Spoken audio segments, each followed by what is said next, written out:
안녕하세요. 이번 영상에서는 팀 켈러의 일과 영성 6장을 요약하고자 합니다. 먼저 저희들은 지금 파트 2를 살펴보고 있습니다. 팀 켈러는 파트 1에서 창조의 관점에서 일을 조명했고요. 파트 2에서는 타락의 관점에서 일을 조명하고 있습니다. 이번 6장에서는요. 일의 의미를 열심히 깨닫고자 수고했음에도 불구하고 그 한계를 지니고 있음을 살펴보게 될 것입니다. 6장의 소제목은 다음과 같습니다. 소제목을 읽는 것은 저자의 어떤 생각의 흐름을 읽는 도움이 됩니다. 인간이 하는 일은 모두 한계가 있다. 소외와 단절, 고립을 부르는 일도 있다. 선택에 따르는 위험이 있다.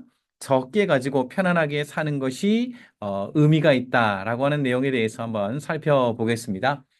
팀 켈러 목사님은요, 6장에서 전도서 말씀을 함께 묵상하며 제시합니다. 전도서 2장 17절인데요.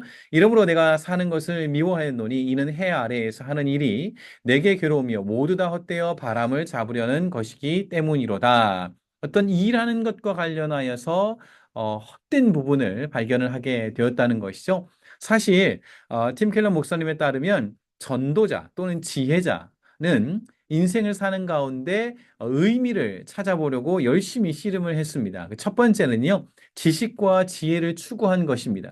두 번째는 즐거움을 추구해 본 것이죠.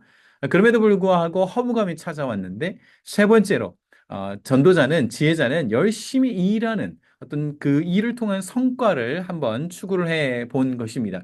그럼에도 불구하고 동일하게 어떤 일의 한계를 경험하게 된 것이죠.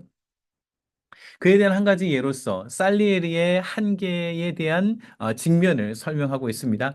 지난 영상에서도 한번 언급을 했는데요. 이제 공중 작곡가였던 살리에리라고 하는 작곡가가 있었는데 평생 동안 자신이 어떤 합주곡을 작곡했음에도 불구하고 천재 작곡가였던 모차르트가 나타나자 그 앞에 자신이 얼마나 부족하고 초라한 사람인지 깨닫게 됩니다. 그러면서 살리엘의 어떤 고백을 인용을 하고 있습니다. 한번 화면을 보면서 보실까요? 마침내 살리엘이는 하나님을 원망하며 말한다. 지금부터 우리, 그러니까 당신과 저는 원수지간입니다. 그토록 당신을 갈구했는데도 끝내 내 안에 들어와 주시지 않았고 번번이 내 수고를 물거품으로 만들어 버렸습니다. 당신은 편파적이고 부당하며 불친절합니다. 하나님을 향해 쓰라린 원한을 품은 사내는 주님이 악기로 사용하시는 모차르트를 파괴하는데 온 힘을 기울인다. 이렇게 어떤 일의 한계를 체험하고 그 앞에 절망할 수 있다는 것이죠. 그런가 하면 죄 있는 세상에서의 일과 관련하여 우리는 소외감 또는 단절감 또는 고립을 경험하는 케이스도 있습니다. 그의 이야기를 한번 들어보겠습니다. 일에서 그처럼 자주 소외를 경험하는 또 다른 이유는 불의와 비인격화라는 요소가 모든 사회 체제 안에 늘 도사리고 앉아 일의 본질을 왜곡하고 오염시키는 탓이다. 그래서 먼저 저자는요, 어떤 산업혁명 시대에 있어서 아주 작은 너트 하나를 조이기 위해서 하루 종일을 이 노동하는 노동자의 케이스를 제공을 했습니다. 그러면서 이제 어떤 소외감과 단절에 대해서 이렇게 설명합니다. 산업경제에서 지식 및 서비스 경제로 대전환이 일어나면서 상당수 근로자들의 일차적인 작업 환경은 상당히 개선됐다. 하지만 그만큼 많은 이들이 노동의 결과나 생산물로부터 소외되고 단절되는 저임금 서비스 분야에 묶인 것 또한 사실이다라고 했습니다. 여전히 이제 서비스 사회로 전환이 일어났음에도 불구하고 여전히 노동자들은 어떤 그 수고했던 일의 결과물을 보지 못하고 멀리 단절되는 그런 현상들이 지속되고 있다는 것이죠. 그런가 하면 이제 소외감을 부르는 또는 고립을 느끼는 케이스도 많이 있습니다. 그의 이야기를 들어보겠습니다. 일에 매달리다 보니 사내는 친구도 가족도 없이 외로운 신세가 됐다.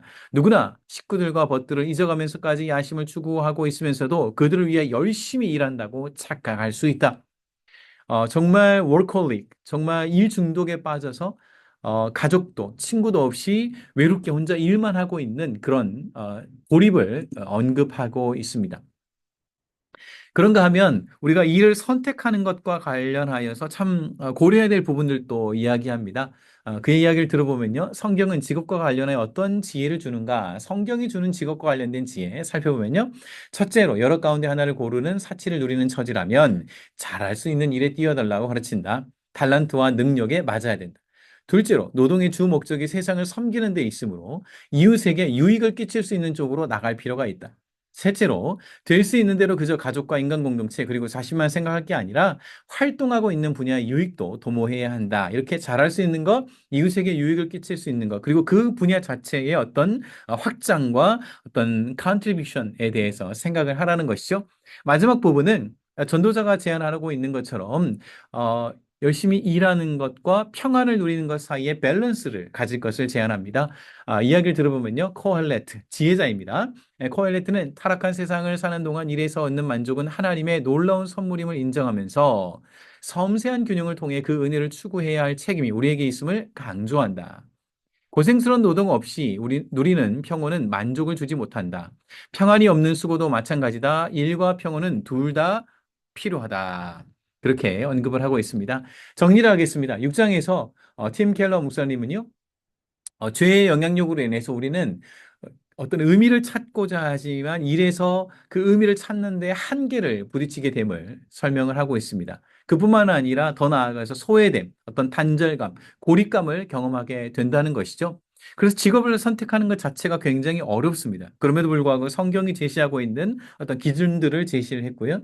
마지막으로는 일과 어떤 쉼 또는 일과 평안 사이에 어떤 밸런스를 유지하는 것이 참으로 중요하다. 이와 같은 관점을 가지는 것이 중요하다. 그렇게 언급을 했습니다. 저는 오늘 여기까지 6장에 대해서 요약을 했습니다. 다음 영상에서 7장 요약으로 찾아뵙겠습니다. 감사합니다.